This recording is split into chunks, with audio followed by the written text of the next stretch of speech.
시간 우리 함께 하신 우리 모든 성도 여러분들에게 하나님의 살아 역사하심과 응답하심이 충만하시기를 주의 이름으로 축원드립니다.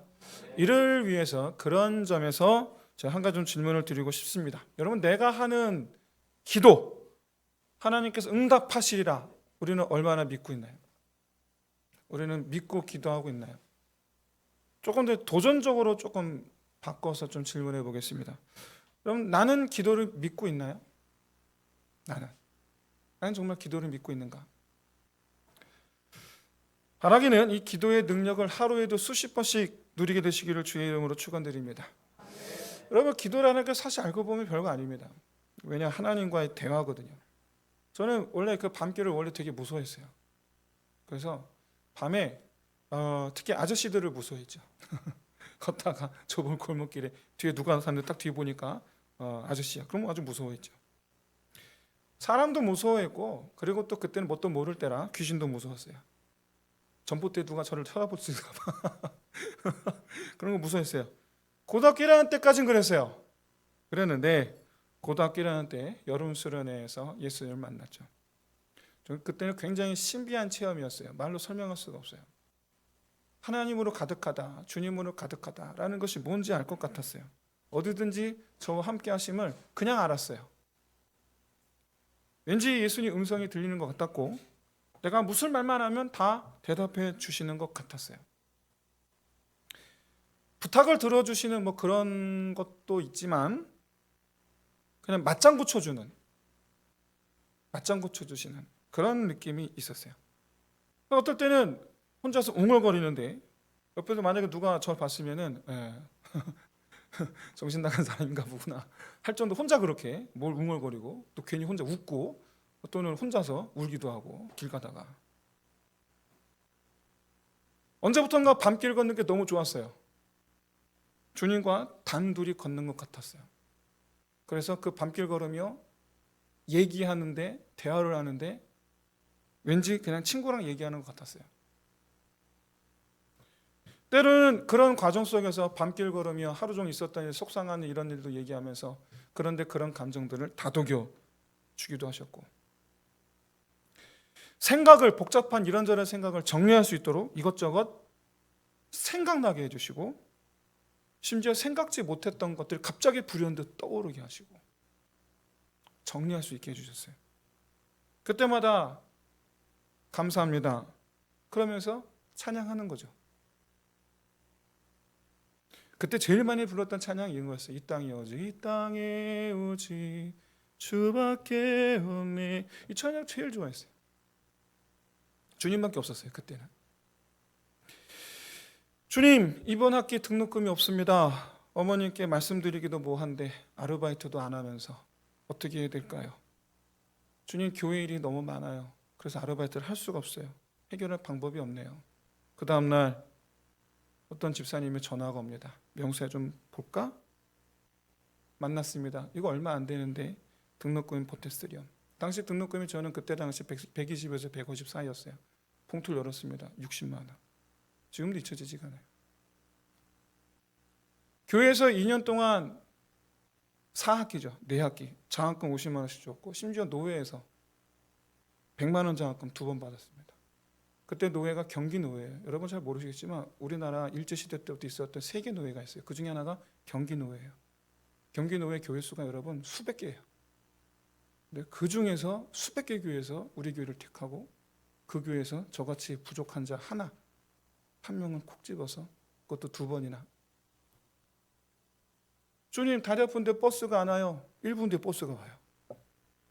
주님, 지금 학교 지각할 것 같아요. 과연 지하철이 기다려줄까요? 플랫폼에 도착했는데 타는 사람이 아무도 없어요. 그런데 지하철이 문을 연 채 그냥 기다리고 있는 거죠. 밤에 교회에서 예배실에 앉아서 멍하니 강단 쪽을 바라보다가 한마디 합니다. 주님, 이제 어머니 혼자 놔두고 저 군대 갑니다. 1시간 내에 부대가 있을 수 있을까요? 제가 이 동네에서 산 지 20년인데 한 번도 부대를 본 적이 없는데. 그러고 나서 DMZ로 들어갔죠. 놀랍게도 아시죠? 몇 분 걸렸다고요? 59분. 59분. 이럴 줄 알았으면 30분이라 그럴걸. 여러분, 여러분이 듣기엔 그냥 우연의 일치 아니야? 아니면 그냥 갖다 붙이기 아니야? 여러분 그렇게 여러분 생각할지도 모르겠습니다. 하지만 저는 그것이 주님과 저의 교제의 증거라고 그렇게 확신합니다. 왜냐? 주님과의 대화 속에서 주님의 그 만져주심을 느꼈고 내 삶에 대한 주님의 그 배려를 느꼈고 그러면서 동시에 항상 제 마음, 부정적인 마음이 들 때도 화가 날 때, 뭐 짜증 날 때, 뭐 이런저런 뭐 또 시기 질투. 왜 저라고 시기 질투가 왜 없겠어요? 시기 질투가 날 때, 속상할 때, 괴로울 때, 죄스러울 때, 그때마다 제 마음을 만져주셔서 이 부정적인 감정이 깃들 틈 없게 감사로 충만하게 하시고, 무엇보다 여러분 주님께서 미리 준비해 놓으심이라고 준비하심이 아니면 달리 설명할 길이 없는 그런 우연의 일치들이 충만했죠. 그러니까 제 삶은 세상 말로는 우연으로 가득했어요. 그러나 믿음의 눈으로 보면 주님의 준비하심이, 주님과의 대화는 때와 장소를 가리지 않았죠. 자리에 누웠을 때나 버스를 타고 갈 때나 걸을 때나 수업 중에나, 그리고 왠지 모를 그런 기대감으로 충만한 그런 하루하루였어요. 여러분 하나님은 태초부터 계획하셨던 생명의 말씀, 구원 계획이죠. 이 구원 계획을 예수 그리스도로 말미암아 완전히 이루신 줄로 믿습니다. 오늘 보면 1절에서 말씀하고 있는 것처럼 사도 요한은 본인이 직접 예수님을 들었고 보았고 만졌습니다. 그로 인해서 예수님이 바로 그 태초의 말씀, 생명의 말씀, 하나님의 구원 계획을 이루시기 위하여 이 땅에 오신 하나님의 아들이시라는 것을 그는 알았어요. 중요한 것은 우리도 요한과 같진 않지만, 요한처럼 직접 들었고 보았고 만져본 적은 없지만 예수 그리스도를 믿음으로 영접하여 구원받게 되었다. 다시 말해서 우리 안에 지금 예수 그리스도께서 함께 하신다라는 거죠. 이 말은 사도 요한이 그랬던 것처럼 우리도 주님과 교제할 수 있다라는 뜻이죠. 비록 그것처럼 직접 들을 수 없고 볼 수 없고 만질 수는 없지만 들을 수 있으며 볼 수 있으며 확인할 수 있습니다. 어떻게 해요? 교제하면서 주님의 음성을 듣게 될 줄로 믿습니다. 주님과 교제하면서 주님께서 하시는 일을 볼 수 있게 될 줄로 믿습니다. 그러므로 말미암아 주님께서 지금 내 곁에 계시고 나와 함께 걷고 계심을 확인할 수 있게 될 줄로 믿습니다. 이런 삶을 살아가는 저와 여러분 되시기를 주의 이름으로 축원드립니다. 여러분 참된 그리스도인이 과연 어떤 사람입니까? 참된 그리스도인, 성경에 해박한 사람일까요? 그렇지 않다라는 건 여러분 저도 알고 여러분도 다 알고 있어요. 성경을 알아봐야 구원과는 관계가 없어요. 성경이 아무리 정통해도 그 말씀대로 행하지 않으면 믿음의 열매가 없는 사람이죠. 그런데 여러분 이렇게 열매를 맺지 못하면 하나님 아버지께서 어떻게 하신다고 하셨습니까? 직접 그 가지를 제거해 버린다고 하셨어요. 잘라버리겠다. 그리고 잘라낸 그 가지는 불에 태우겠다라고 하셨어요. 분명한 건 열매 맺지 못하는 이 가지가요, 뭐라고 말씀하고 있습니까? 좀 전에 15장 2절에 보시면 나무에 붙어 있어요. 분명한 건 붙어 있는데 열매를 못 맺어요. 여기서 여러분 예수 나무에 붙어 있는 가지, 이는 분명 교회 다니는 사람들을 뜻합니다. 분명히. 그런데도 불구하고 열매가 없어서 잘라내어 제거해버리겠다고 말씀하시는 거예요. 심지어 마태복음 3장 10절에 보시면 아예 도끼를 찍어 불에 던져버리겠다라고 말씀하고 있어요. 이건 제 얘기가 아니고 예수님이 하신 말씀이잖아요. 성경 말씀을 알기는 너무 잘하는데 말씀 행함이 없으면 주님께서 불신자와 똑같이 취급하신다는 얘기예요. 똑같이. 그러면 지식이라는 것, 하나님 말씀을 안다라는, 이거는 좀 말 그대로 우리 구원, 우리 신앙과 정말 아무 관계가 없는가? 그러면 성경을 공부할 필요가 없지 않는가? 아니죠. 예수님 분명 어떤 열매를 맺으라 말씀합니까? 말씀의 열매를 맺으라 말씀하고 있어요. 아는 것을 행하라는 거예요. 몰라도 행할 수가 없잖아요. 몰라도 행할 수가 없기 때문에 열매 없긴 마찬가지입니다. 열매를 맺으려면 알아야 돼요. 성경 백독하시기를 주의 이름으로 축원드립니다. 근데 분명한 문제가 있죠. 우리 힘으로는 열매를 맺을 수가 없다라는 거예요. 붙어 있어도 열매를 못 맺는데, 붙어 있어도 열매를 못 맺는데 어떻게 열매를 맺으라는 거냐? 요한복음 15장 5절에 이렇게 말씀합니다.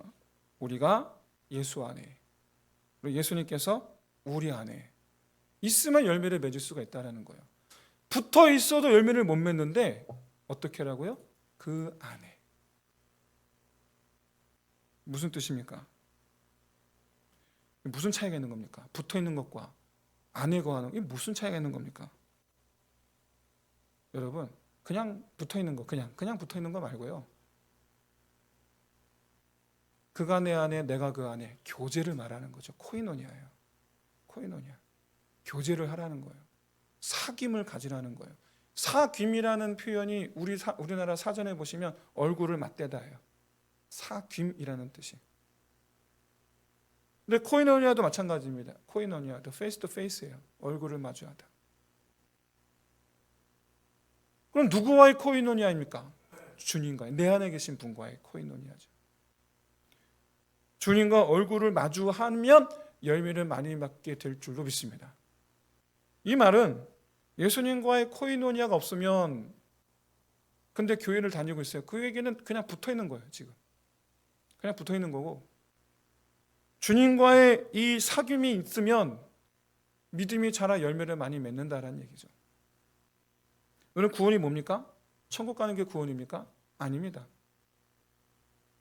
천국에서 주님과 영원히 함께 있는 것, 그게 구원인 줄로 믿으시기를 바랍니다.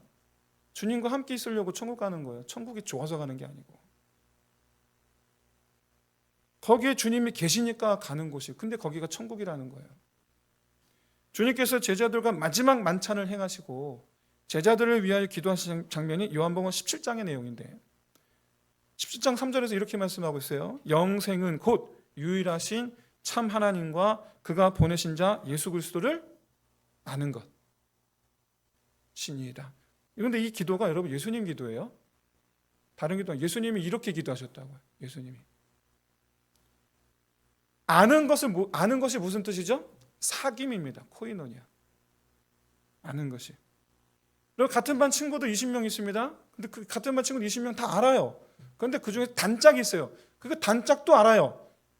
다른 친구 20명을 아는 것과 그 단짝 친구 한 명을 아는 건 다르죠. 그건 분명히 달라요. 주님과 단짝이 되는 삶, 여러분 그게 신앙생활인 줄로 믿습니다. 그게. 그럼 주님과 단짝이 되면 열매를 많이 맺게 되느냐? 네, 맺을 수밖에 없어요. 왜? 단짝인 주님께서 도와주고 알려주고 이끌어주니까. 지난주 40일 기도회 중에 나눈 말씀인데 고린도후서 4장에 있는 말씀입니다. 우리가 이 보배를 질그릇에 가졌으니 이는 심히 큰 능력은 하나님께 있고 우리에게 있지 아니함을 알게 하려 함이니라. 예, 우리 질그릇이에요. 우리 아무 능력이 없어요. 그런데 우리가 보배를 가졌어요. 그랬더니 어떤 일이 일어나느냐? 우리가 사방으로 우겨쌈을 당하여도 쌓이지 아니하며 답답한 일을 당하여도 낙심하지 아니하며 박해를 받아도 버림받지 아니하며 거꾸러뜨림을 당하여도 망하지 아니하고 우리가 항상 예수의 죽음을 몸에 짊어짐은 예수의 생명이 또한 우리의 몸에 나타나게 하려 함이라. 우린 질그릇이 맞습니다. 우리는 아무것도 아니에요. 하지만 그런 질그릇에 보배를 담으면 그 질그릇은 그때부터 보배 합이 되는 줄로 믿습니다. 이 말씀은 우리 안에 계신 예수로 말미암아 우리가 질그릇으로 남아있는 것이 아닌 보배합 노릇을 하게 된다는 거죠. 내 안에 주님께서 계신다고 생각만 할 것이 아니라 주님께서 내 안에 계시면 날마다 누리는 삶이 되어야 될 줄로 믿습니다. 요한계시록 2장의 에베소 교회를 주님께서 칭찬하세요. 왜냐? 이단을 잘 방어해내고 교훈을 붙잡고 잘 지킵니다. 그런데 주님이 책망하시는 게 하나가 있죠. 그게 뭡니까? 첫사랑을 버렸느니라. 사귐이 없어진 거예요. 주님과의 사귐이. 지식만 남아있고 사귐이 없는 거예요. 내 안에 예수님이 계신가 잘 알지 못하겠다면, 또는 내 안에 주님이 계신지 확신하지 못하겠다면, 그래서 한 번도 예수님과 코이노니아 해본 적이 없다면, 다시 말해서 삶 속에서 예수님과 얼굴을 마주한 적이 없다면, 사도 바울이 고린도후서 13장 5절에서 하신 말씀 여러분 꼭 기억하시기 바랍니다. 너희는 믿음 안에 있는가 너희 자신을 시험해보라. 그리고 너희 자신을 확증해라. 예수 그리스도께서 너희 안에 계신 줄을 너희가 스스로 알지 못하느냐? 그렇지 않으면 너희는 버림받은 자니라. 만약에 여기 계신 분들 가운데 주님과의 코이노니아 지금까지 한 번도 해본 적이 없다고 하신다면, 오늘이 여러분에게 복된 날이 되시길 진심으로 소원합니다. 왜냐? 솔직히 여러분 정죄하려는 게 아니야. 지금까지 코이노니아 한 번도 못 해봤어? 아유, 이러는 게 아니에요. 알려드리는 거예요. 주님과의 코이노니아를 한 번도 시도해보지 않았다면 그것은 누구도 알려주지 않았기 때문일 수도 있고, 그거에 대한 이 하나님의 이 말씀에 대해서 몰랐기 때문일 수도 있고, 그런데 오늘 이 시간 알았으니 얼마나 복입니까? 알았으니. 그리고 여러분, 우리 남은 인생이 너무 길어요. 아직도 많이 남아있어요. 오늘 이 시간 이후로 주님과의 코이노니아의 삶은 남은 삶을 주님과의 코이노니아로 채워나가는 저와 여러분 되시기를 주의 이름으로 축원드립니다. 이 주님과의 온전한 사귐을 위해서는 아까 말씀드렸지만 여러분 말씀을 알아야죠. 왜냐? 그 이유가 있어요. 여러분 주님에 대해서 아는 만큼 주님의 음성이 들려요. 저희는 고등학교 1학년 때 성경 이독했고요. 고등학교 2학년 때 이독했고요. 고등학교 3학년 때 대학 공부해야 되는데 그때 성경 3독했어요. 그때. 참고로 하는 말씀이지만 제가 수능 1세 되거든요. 그때 언어역 시험이 언어역 문제가 60문제였어요. 저 다른 거 하나도 안 봤어요. 그냥 성경만 봤어요. 근데 59개 맞았어요. 할렐루야. 우리나라에 3명밖에 없는 UN 동시 통역자이자 동시에 대한민국 정부 1호 통역사인 임종영 교수.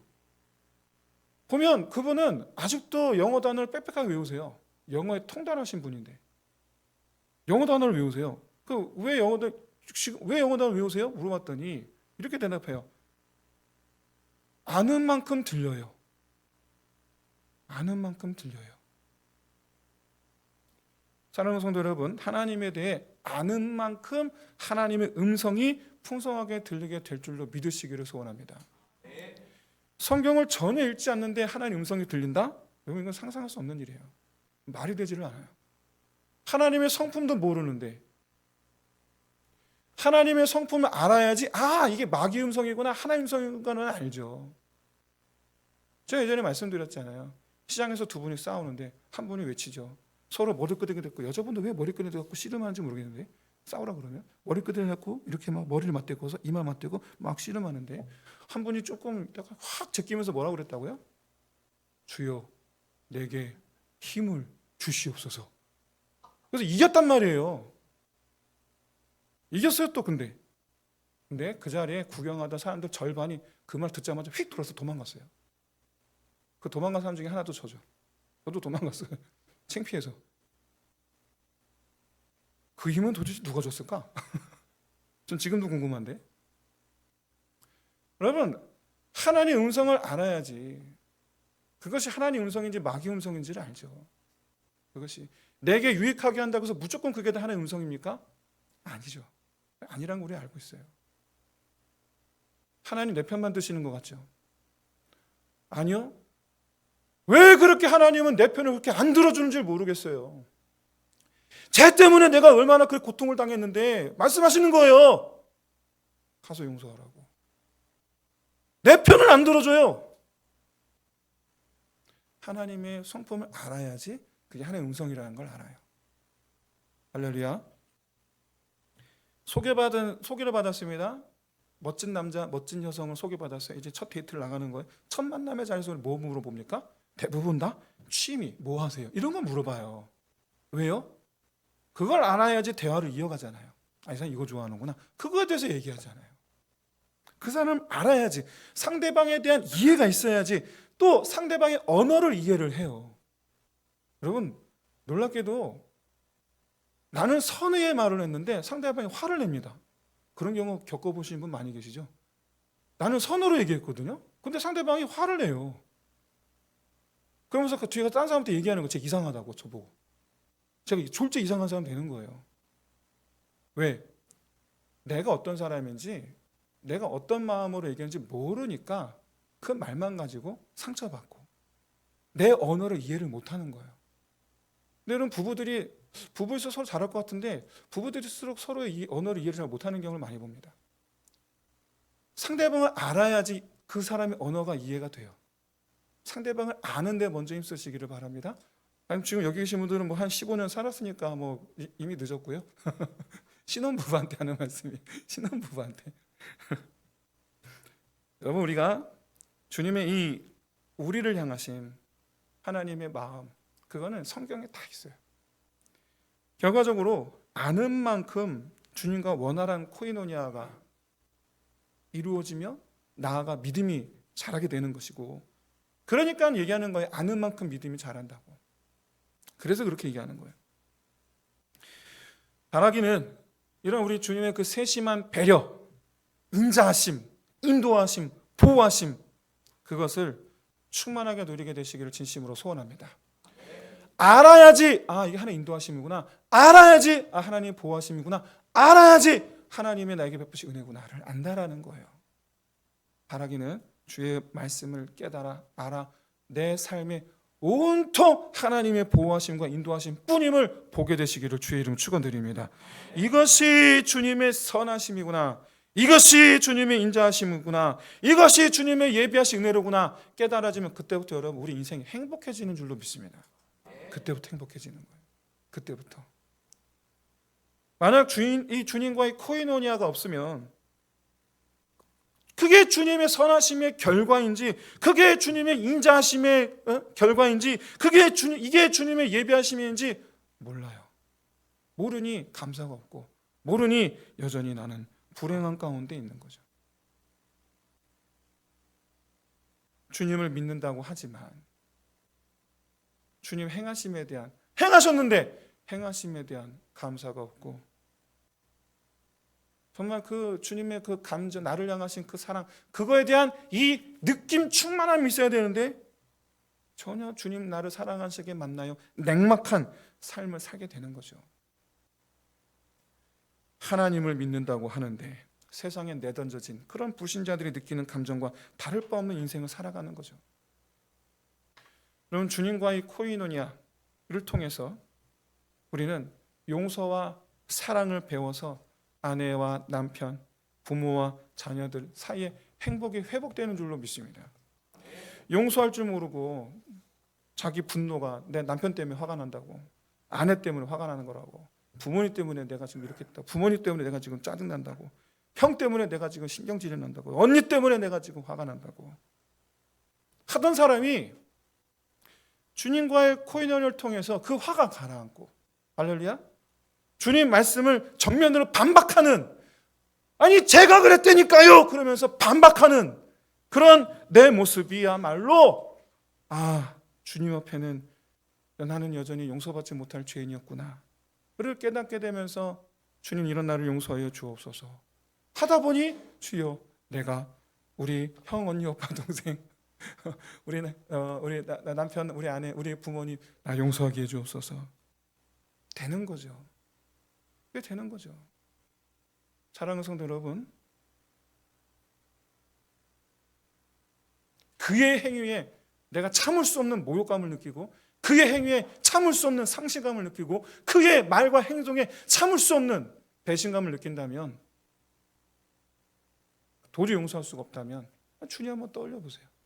주님이 느끼셨을 모욕감과 주님께서 느끼셨을 상실감과 주님께서 느끼셨을 그런데 그 하나님을 향해서 난 여전히 나는 싫다고 하고 나는 괴롭, 난 절대 못한다고, 난 주님 말씀 절대로 안 할 거라고 하는 내 모습을 보면 여러분 깨달아 보십시오. 그럼에도 불구하고 여전히 나를 사랑하시는 주님을 보게 될 줄로 믿습니다. 그때 깨닫는 거죠. 이게 주님 사랑이구나. 그 주님 사랑이 배워지니까 나도, 우리 부모님, 나도, 우리 남편 아내, 나도, 우리 아들 딸, 나도, 우리 옆집 아줌마 용서해야지가 되는 거 아니겠습니까? 마찬가지로 여러분, 주님과의 코이노니아를 통해서 섬김과 배려를 배워 나를 어떻게 이렇게 사랑하시고 나를 어떻게 배려하시고 나를 어떻게 섬기셔 주셨는지 그 주님의 섬기가 사랑을 배워서 똑같이 세상에서 소금과 빛 삶을 살게 되는 거 아닙니까? 여러분, 제가 장담하는데 여러분 세상에서 소금과 빛을 한번 살아보십시오. 좋은 귀 여김을 받게 될 줄로 믿습니다. 이 세상에 소금과 빛으로 사는 게 당장은 내가 손해보는 것 같잖아요. 당장은 자존심을 쓰게 되는 것 같잖아요. 근데 한번 해보세요. 얼마 안 있으면 사람들이 나를 귀히 여기는 것을 여러분 보게 될 줄로 믿습니다. 주님과의 코이노니아를 통해서 일어나는 벌어지는 모든 일들이 우연이 아니라 주님의 준비하심과 인도하심이라는 것을 알게 되고, 무엇보다 여러분 주님과의 코이노니아를 통해서 소소한 기적들, 비어진 것이 채워지고 닫힌 문이 열리고 가진 것이 없는데 가지 못할 곳이 없게 되는 이런 소소한 기적들 차고도 넘치게 체험하게 될 줄로 믿습니다.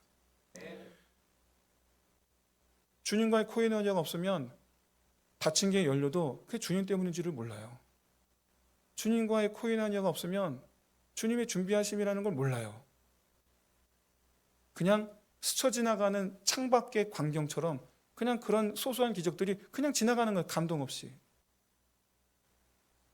그러나 그런 창밖의 광경들이 그냥 의미 없이 지나가는 것이 아니라 그걸 뚫어지게 쳐다보면 와, 멋있네. 이런 감동을 느낄 수 있는 길은 주님과의 코이노니아. 왜 주님께서 내게 베푸신 것이구나 아는 거죠. 사랑하는 성도 여러분, 이 모든 것이 나를 사랑하사 나를 위해 내 삶 곳곳을 만져주시는 그 주님과 단짝이 되어야만은 누릴 수 있는 행복인 줄로 믿습니다. 바라기는 이 주님과의 코이노니아 삶을 반드시 종일토록 이루어내시기를 주의 이름으로 축원드립니다. 이제 말씀 마치겠습니다. 여러분, 사도 요한은요, 오늘 본문 3절에서 우리가 복음을 너희에게 전한 이유는 뭐라 말씀합니까? 우리와 함께 예수 그리스도와 사귐이 있게 하기 위함이라. 복음을 전한 이유가 예수와 함께 사귀자는 거예요. 우리 같이 복음을 들으면 그때부터 주님과의 사귐이 시작된다라는 뜻이에요. 그래서 4절에서 이렇게 말씀합니다. 주님과 사귐이 시작이 되면 기쁨이 충만하게 되리라. 주님을 믿지만 그럼에도 불구하고 주님과 대면했던 그런 과거는 이제 오늘부로 뒤로 하고 주님 믿기 때문에 더 깊은 그런 사귐의 관계가 되어서 오늘부터 행복 인생 누리는 저와 여러분 되시기를 주의 이름으로 축원드립니다. 함께 우리 찬양하면서 기도합시다. 주의 사랑 항상 내 곁에 머무시네. 나 주님을 모르나 하여도 주의 사랑